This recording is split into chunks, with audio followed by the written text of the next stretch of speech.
I used to avoid this story at all costs. Now I retell it to get my power back. This fear kept me awake for years. And it starts with my daughter bursting in my room in the middle of the night. In ERP therapy, we don't try to get rid of anxiety.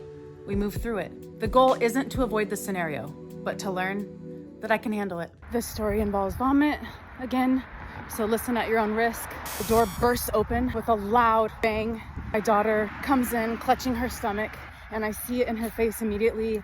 I'm already panicked, fight or flight mode, fully triggered because of the loud sound that woke me up from my deep sleep. And I look at her, and thankfully, since I'm emetophobic, I already have a trash can right next to my bed, and I grab it and just barely missed the moment that she gets sick all over our brand new carpet. I can already see that she's panicking, and she's trying to catch it because she knows how freaked out I am, but she also knows she needs my help. Almost tripped out of the bed because my legs were swirled up in the blanket. I catch just the last bit in the trash can, and I rush her over into our bathroom, and I lean her over the toilet, and she just proceeds to get sick, and she's crying, and in between vomiting and then crying, and she keeps apologizing, telling me she's so sorry. She's so sorry she got it on the carpet. She tried to hold it in, and my heart is breaking knowing that she has not just her burden of vomit, but my burden of my fear on her as well. I'm rubbing her back and I'm holding her hair back. I know that it's all over the floor, and I'm just thinking about it like seeping in and soaking into the bottom of this brand new carpet. I'm trying to calmly wake up my husband from the bathroom so that he can get started on the cleanup. She begins to kneel in front of the toilet, crying. She says, "Oh no, mommy, not again." And she begins to go again in the toilet. I'm trying to wash my hands. I try to encourage her. "Hey, you did it. You're getting through it. We're doing this. I'm with you. I'm here. I'm not leaving you." She seems to be mostly finished for this round. I always keep a water next to my nightstand.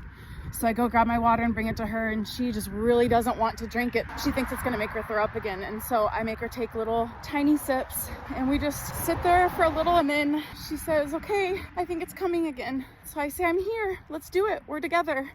And she does it again, and I can tell that it's getting to the end for this little bout of time, and she just looks so tired.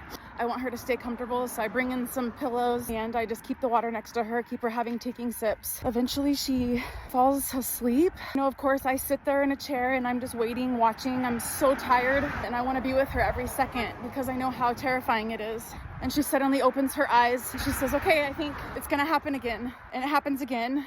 And I help her. We just sit and talk about how hard it is and how brave she is. And eventually she closes her eyes and falls back asleep. I doze off once in a while, sitting in the chair there in the bathroom. Husband has already cleaned up everything from the room, and I just wait. This is the first time I've said that story out loud. It's been in my brain for many years, and when I found out that the stomach bug is at the school, I had a really tough time falling asleep, and this just kept playing through my mind. But even just telling it right now for the first time, I found myself feeling towards the end, okay, that was it.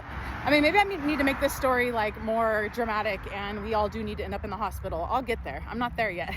I'm first processing the feeling of someone barging into my room and vomiting all over my floor. If you are working through exposure and response prevention therapy and would like to use this Imaginal, be my guest.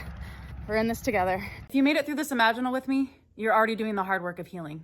Imaginals feel really scary at first, but every time you read them, the fear shrinks. You're stronger than you think. If you want more Imaginals for Emetophobia, comment your fear scenario, and I'll make one for the community. And subscribe for more tips. We can handle this.